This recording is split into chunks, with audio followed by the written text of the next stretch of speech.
everybody, Tim here with a brand new type of review series. I'm going to try it out.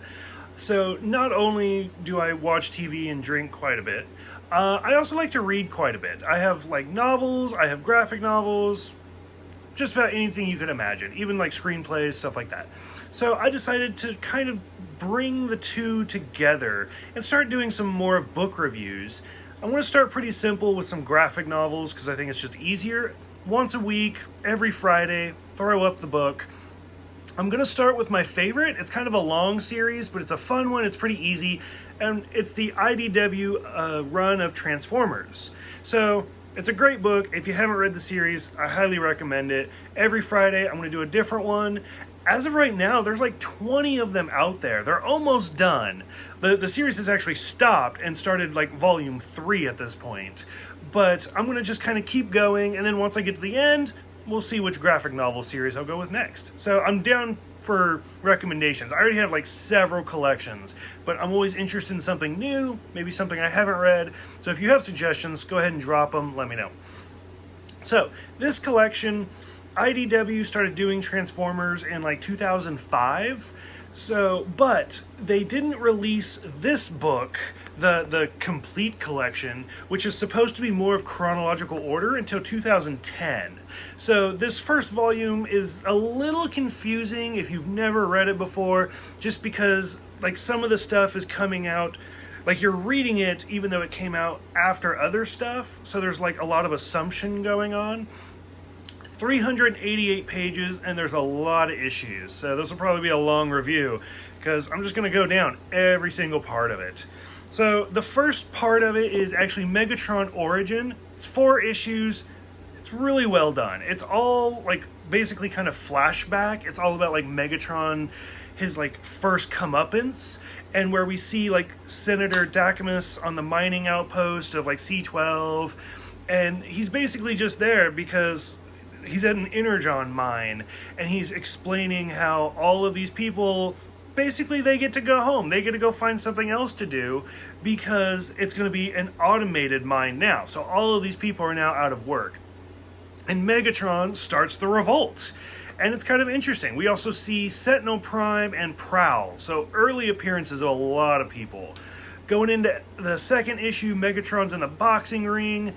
This is where I have some issues because a lot of this happens in Transformers where it's a lot of robots, and especially when it's like fast action scenes, sometimes it's difficult to tell what's going on. So this is a lot of that type of stop.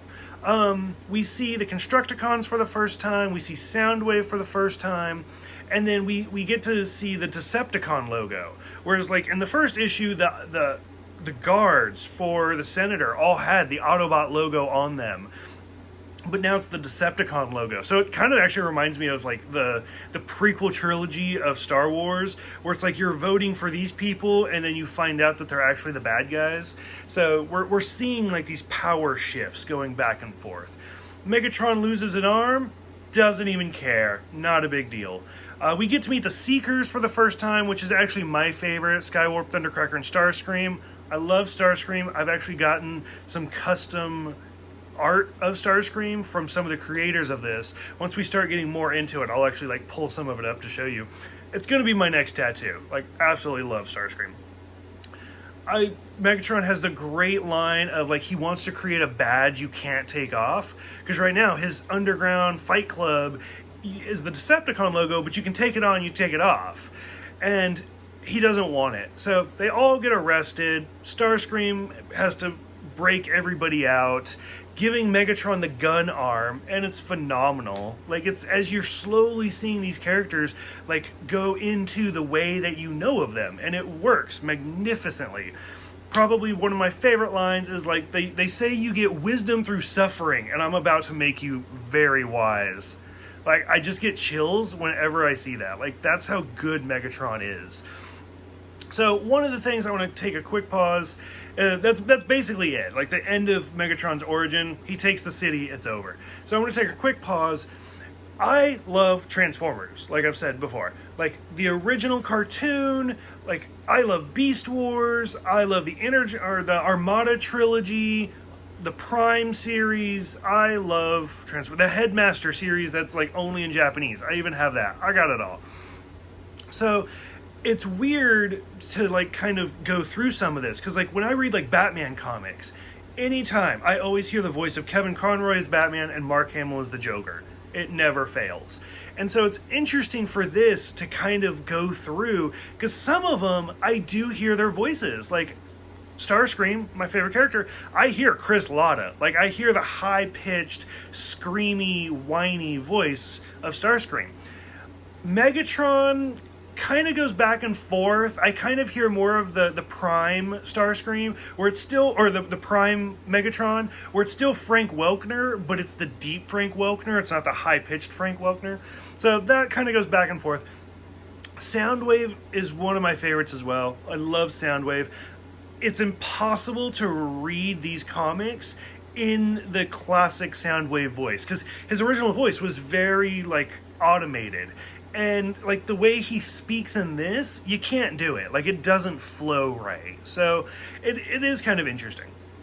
So, going from there, the next issue is, we got several issues of Spotlights. And the first one is Blurr. Again, one of my favorite characters.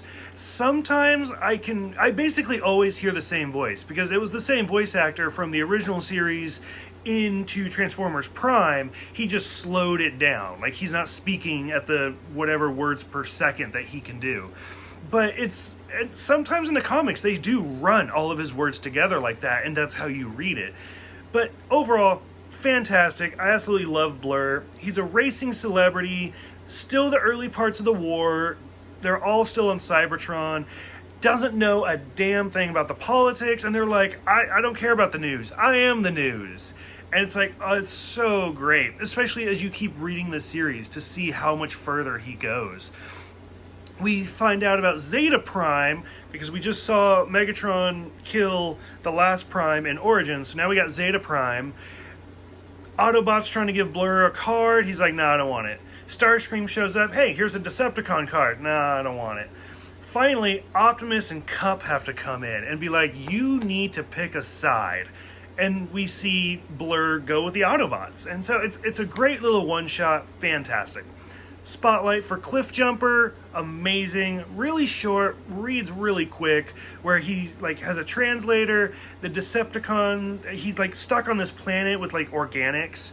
And the Decepticons show up and kill one of them. And he loses his shit. And it's such a great moment where they're like, it's just this little red guy. And they're like, wait, did you say little and red? Like, does he have horns? And boom, he just comes out like an assassin and just killing everybody. Really, really well done. Spotlight Shockwave sets up a lot of important details, especially like not even for Volume 1, going into Volume 2 and even further. This one sets up a lot. And that's kind of who Shockwave is. He's so calculating, and you just got to go with it. So it's all about regenesis and how he needs to go to Earth because he's trying to plant all of these secret projects.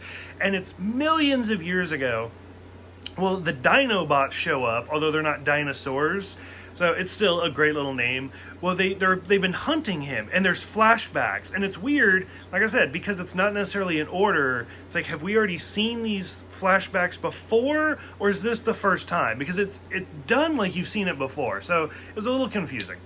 But so the Dinobots show up, scan the planet, and they're like, hey, here's what we got. Grimlock's like, nah, those all suck. So they scan the actual remains, and that's how they get the dinosaur beast modes. It's fantastic. Loved it. Sealed in lava, discovered in 2006. So it's already kind of jumping all over the place. Nightbeat, it's okay. It's one of those that just kind of sets up the story, where he's just like this mystery solver. Somebody was killed. Information about the first arc. He goes undercover on a planet that's organics, but they're all upgrading to biochemics. So we slowly see them. And you look around now, how many people have like artificial like organs or limbs or stuff like that. So it's very allegorical. A giant portal that looks like an ocean. He's captured, turned into a sleeper agent, and Optimus wants him to go to Arc 32.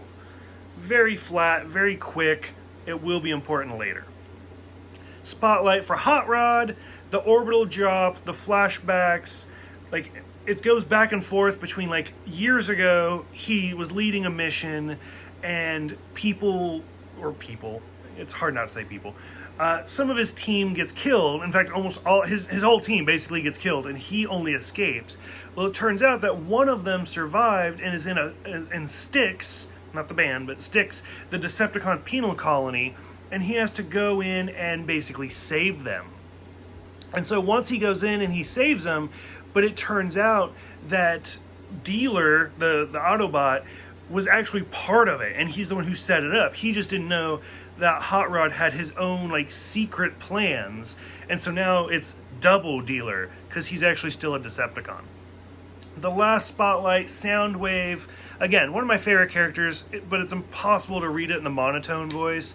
Texas, 1984. Great reference to the original series. Fake humans, which I found really odd. Bludgeon, I think is how you said his name, who's a Decepticon. He's the one that took over Shockwave's thing and has been doing research on the Regenesis, but he brings back a character named Stormbringer. Now, in this, it actually says, like, for more details, read Stormbringer from Sign the Editor. You guys literally put this book out in the correct order to read it, but yet the Stormbringer series isn't until volume 2. So, like, why not just put that in this one? It just seems really odd to me. Mount St. Helens blows up, which is kind of scary because I live really close to Mount St. Helens. In fact, a few years ago when you saw it smoke, it was like 2007, like, saw that. So anyways, and then, but Soundwave is, like, locked in stasis mode, basically, and by 2007, he's still locked up. So you can kind of tell it's going to be important later on. And then finally, the big closer is Infiltration, which is what they started the series with. Now, I understand it's an important series, and that's probably why they didn't have Stormbringer. I would have just, like, switched the two of them, honestly. Like, especially if you're going to have that little, like, read this series first. Then it's not chronological order, is it? So, Infiltration was kind of the rough one for me. Like I said, this is what they started with in 2005. 6.5 issues, because there's issue 0. We meet Verdi, who's a thief, and Hunter, and all we get is a jet and an ambulance, and that's it. Like, no names, nothing. And so once we get into issue 1, it basically retells that story. We finally meet Jimmy. We get, like, oh, we know the ambulance is alive, and he's like, oh, it tickles, because Jimmy's working on his undercarriage. We find out his name's Ratchet. Prowl arrests him. It's the Arc-19. Ironhide, Sunstreaker, Wheeljack, Jazz, Bumblebee all show up. They're all on Earth. These issues fly. The art is amazing. It is so well done. You could read all 6 issues, like, especially if you're cruising, 20 minutes. Like, it is so fast. So, they're all on the bottom of Lake Michigan. Well, Ratchet and Bumblebee decide to take the kids and go to Nebraska to find out the Decepticon post. Which I think it's interesting because Ratchet has the hologram, the hollow matter of, like, this guy, whereas Bumblebee's is actually a woman. So I thought that was kind of interesting. Starscream shows up and he's like, nuke the bunker, just get done with it. I love the fight scene where, like, Ratchet doesn't want to fight, and so he's sitting there like, how do I do this? Okay, Blitzwing is paranoid. All of his optics are open, and he basically does, like, just this bright flash and blinds him. It's brilliant. It's genius, especially because he's a medic. He doesn't want to hurt anybody. So little details like this are so important, and they're so well done. Probably my favorite, like, panel of the whole thing is where Verdi's going through, and, like, they're all like, no, you gotta get out, you gotta get out. But she doesn't, and she's like, no, there's one more door. I'm gonna go through it. And it's the big-ass Megatron. It's a whole-page spread, and it's genius. It's gorgeous to look at. Absolutely love it. So, Skywarp, Blitzwing, blow up the bunker. Megatron just pops out and is like, you bitches. Blows him up, and he's like, you guys might survive. We'll see. Finally, he goes to after Starscream, Runabout, Runamuck, Thundercracker, who Thundercracker is one of my favorite characters as well. I have a lot of favorite characters. They're all my favorite characters. And Astro Train all show up, and Megatron's like, step aside or you all die. okay.